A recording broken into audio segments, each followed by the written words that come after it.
Good morning po. Mayroon tayong hihilotin naman galing sa ibang lugar to. Ayaw pong pasabi kung taga saan siya kasi siyempre nahiya naman to. Ito po, naipitan na naman ng ugat dito po sa may puwit, sa may ano po, bandang kanan. Naipitan po siya ng ano, ng ugat, kaya yan, hilotin natin. Panoorin nyo na lang mga guys. Yan. Ito ba yung kabila o ito? Ito. Sige. Okay, sige yan.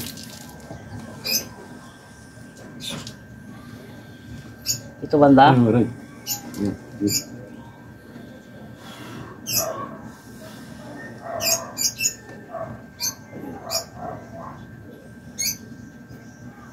Ilang buwan na to? 2 buwan na. 2 buwan na. Ito po, 2 buwan na yung kay kuyang hindi rin siya makalakad. Pero sabi ni kuya, okay na daw siya, nakakakalakad na siyang maayos.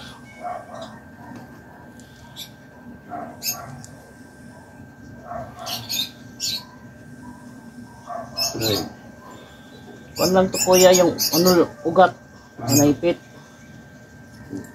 Ano ba nangyari nito? Bakit nagkaganito? Hindi ako na lang naramdaman. Ito oh. Isa po siyang driver sa, anong driver mo kuya? Sa mga kotse daw, kaya gusto niyang gumaling para makapagtrabaho na siya uli. Ito po, inaayos natin ang kanyang kalagayan para maging maayos din ang kanyang trabaho, kasi sa hirap po ngayon ng buhay, kailangan makapagtrabaho tayong maayos. Ito po, inaayos natin to para kuya. Ilan taon ka na kuya? 63. Isang kuwan na po siya, 63 years old na po si tatay. Kailangan maayos natin to para malugtungan natin yung kanyang pagtatrabaho.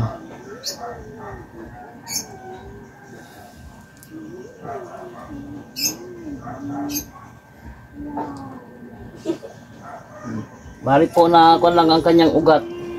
Bali po pangalawang sesyon ko na sa kanya kay kuya.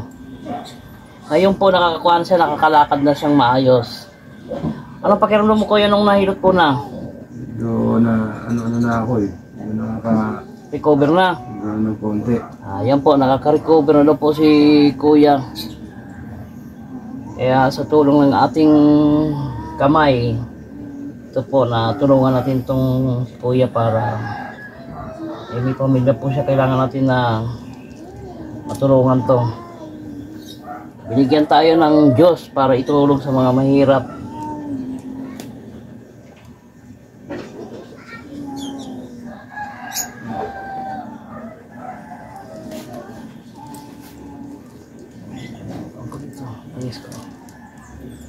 Kailangan yung bigay sa atin ng Amang Diyos, itulong natin, gamitin sa tamang pagtulong.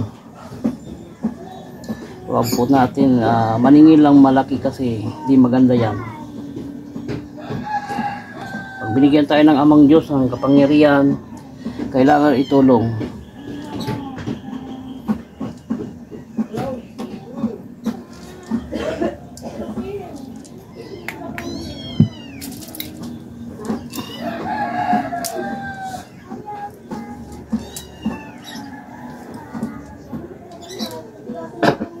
Basta ingatan mo lang ito kuya, magkong kahamag, inom ng malamig, huwag ka mag-inom malamig.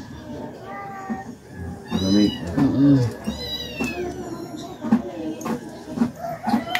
Bali po ang naramdaman ito ni kuya, parang yung ginamot ko rin kahapon, taga Surigao.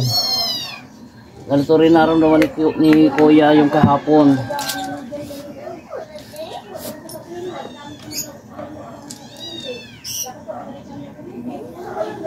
Ito po, inaayos natin ang kanyang mga buto.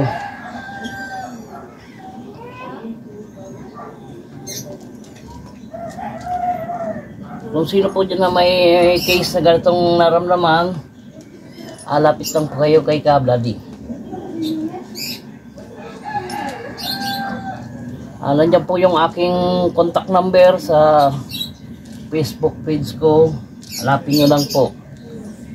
Tawagan nyo lang ako para sagutin ko kayo. Dito lang kami sa Barangay Mambukan, Sitio Roja 3, Upper A.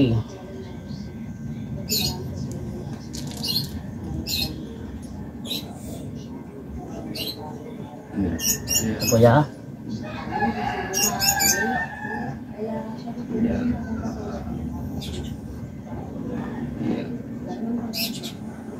meron naman akong hinilot dito taga Josepina naman. Doon talaga sa pinakapuno ng kuan niya, ng ari niya. Doon ko napisil yung pinakapuno talaga. Paano nagmumotor? Kakatadyak-tadyak niya, biglang pumitik. Ayun, hindi yung makalakad, kuya. Oo. Nandisipit na ngayon. Kaya doktor na. Pinakuha na lahat, pinacheck lahat. Wala talaga makita ng doktor. Pinakahirap sa ibang manghilot, di rin makuha. Ito rin, dami ko ng doktor. Pero hindi pa ulo pa. Nasipiskan Sa na. awa ng Panginoon, sa akin lang talaga siya na nakuha ko yung kwan niya. Ayan, bali yan. Lated, kuya. Ayan, ayan.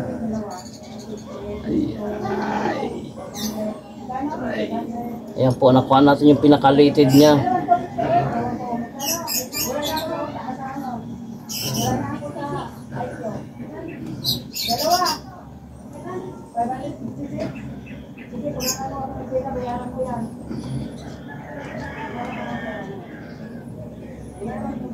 Ayan, yun na. Kuya, tapan mo, kuya.